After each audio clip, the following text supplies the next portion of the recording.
Init ug iga nga panahon ang masinati sa tibuok Kabisayan, lakip na sa Palawan ug Mindanao tungod kay may pasulabi karon ang easterlies. Samtang ang hanging amihan ang nakaapekto karon sa extreme northern Luzon. Matod sa Pag-asa Bisaya, sa pagkakaroon walay daotang panahon nga naumol sulod sa Philippine Area of Responsibility. Busa magpadayon ang init ug iga nga panahon sa mosunod nga 3 ka adlaw. Apan bisan pa man niini, masinati gihapon ang kalit-kalit nga mga pag-uwan ngadto na sa kusog nga mga pag-uwan.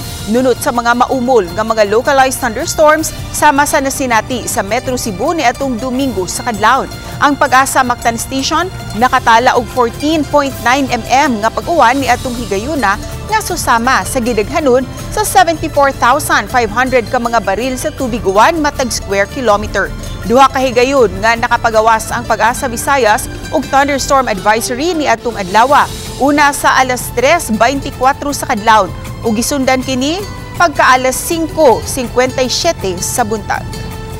Within this week, so ilabi na pila ka days ulit na naman tayo makasinati og init og igang na panahon. So high chance gihapon kining ma-develop na mga thunderstorms. Not only ordinary thunderstorms but possibly gihapon kining mga intense thunderstorms.